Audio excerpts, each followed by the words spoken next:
معلوم ہوا ہے کہ جولائی 2021 میں صوبہ خیبر پختونخوا کے علاقے اپر کوہستان میں داسو ڈیم پروجیکٹ پر کام کرنے والے چینی انجینئرز پر خودکش حملہ تحریک طالبان پاکستان کے سوات چیپٹر نے کیا تھا، جس میں 13 افراد مارے گئے تھے، جن میں 9 چینی شہری، 2 ایف سی اہلکار اور 2 مقامی افراد شامل تھے۔ اس سے پہلے یہ خیال کیا جا رہا تھا کہ حملہ چینی عسکریت پسند group East Turkestan Islamic Movement نے کیا تھا۔ اس حملے کی تفتیش کرنے والی ٹیم کے مطابق تمام ملزمان کا تعلق سوات کے علاقے سے تھا۔ واردات ایک خودکش بمبار کے ذریعے ڈالی گئی، جس نے اپنی گاڑی چینی انجینئرز کی بس سے ٹکرا دی تھی۔ خودکش حملہ آور کم عمر تھا، جس کا شناختی کارڈ بھی نہیں بنا تھا، چنانچہ حملہ آور کی شناخت ڈی این اے ٹیسٹ کے ذریعے کی گئی۔ بمبار کا تعلق بھی سوات سے نکلا۔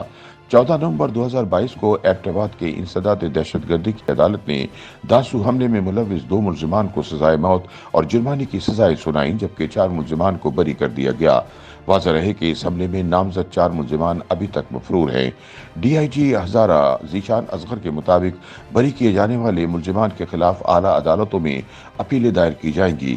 یاد رہے کہ داسو میں چینی باشندوں پر ہونے والے خودکش حملے کے بعد پاکستان اور چین کے تعلقات کشیدہ ہو گئے تھے اور اس نے اپنی تمام تعمیراتی عملے کو واپس بلا لیا تھا۔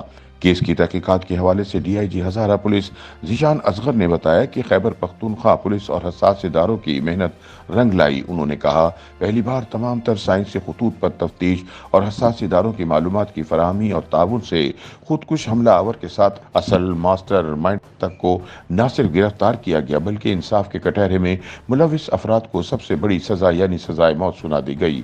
گو کے چینی باشندوں پر ماضی میں بھی حملے ہوئے، لیکن اس حملے میں چینی باشندوں کا جانی نقصان زیادہ ہوا۔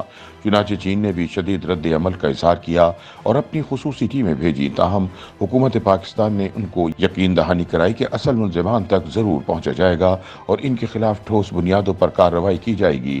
پاکستان انٹیلیجنس اداروں اور پختونخوا پولیس کے لیے یہ ایک عالمی چیلنج بن چکا تھا۔ حساس اداروں نے تفتیش کا آغاز جائے وقوع سے ہی کیا۔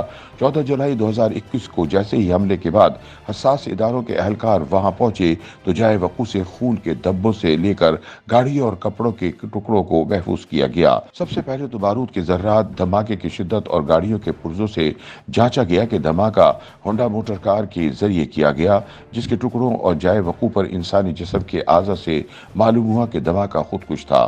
اس حملے کی تحقیقات کرنے والے ایک اعلیٰ پولیس افسر نے بتایا کہ ڈیم جس شاہراہ پر قائم ہے وہاں کی سی سی ٹی وی فوٹیج جمع کی گئی۔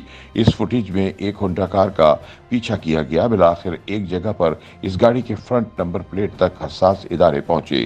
جائے وقوع سے اکٹھے کیے گئے کار کے ٹکڑوں اور فوٹیج میں ایک سرخ رنگ کا سٹیکر ملا۔ سٹیکر پر کسی شو روم کا ذکر تھا، لیکن سٹیکر واضح نظر نہیں آ رہا تھا۔ اسی سٹیکر میں کہانی پھنسی ہوئی تھی، تاہم یہ مشکل جدید ٹیکنالوجی نے حل کر دی۔ جب سٹیکر واضح ہوا تو اس کے اوپر لکھا تھا چمن ٹو شو روم۔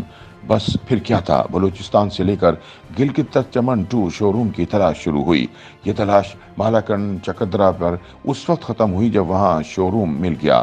شو روم کے مالک کو گاڑی کی تصاویر دکھائی گئیں جو فرانزک ٹیم نے انتہائی محنت سے تیار کی تھی۔ شو روم کے ریکارڈ کو جانچا گیا تو معلوم ہوا کہ سید محمد ولد خائستہ محمد نے یہ گاڑی شو روم سے لی تھی۔ اس کے حلیے اور موبائل نمبر سے سید محمد کی تلاش شروع ہوئی تو جلد ہی حساس اداروں کو معلوم ہوا کہ اس کا اصل نام تو محمد حسین ولد عبد الکریم ہے اور وہ سوات تحصیل مٹا کے علاقے اسپین پوڑا کا رہائشی ہے۔ محمد حسین کو سادہ کپڑوں میں ملوث حساس اداروں کے اہلکاروں نے اٹھا لیا۔ جب تفتیش کی تو معلوم ہوا کہ گاڑی کی فراہمی اور رابطوں میں اس کے ساتھ محمد ایاز اور فضل ہادی بھی شامل تھے۔ ان کو بھی ٹریس کر کے گرفتار کیا گیا۔ پولیس تفتیش کے مطابق ان تینوں سے الگ الگ پوچھ گچھ کی گئی تو واقعے کی تصویر بننی شروع ہو گئی۔ اس کے بعد ان کی کہانیوں کو جوڑا گیا۔ معلوم ہوا کہ اس ایک واقعے کے پیچھے 8 اور کردار بھی تھے۔ ان کو حراست میں لینے کے لیے الگ الگ ٹیمیں تشکیل دی گئیں۔ دیگر ملزمان میں محب اللہ عرف عرفان، میاں سید محمد، شوکت علی، عبد الوہاب، عمر زادہ، انور علی، خالد اور طارق عرف بٹن خراب شامل تھے۔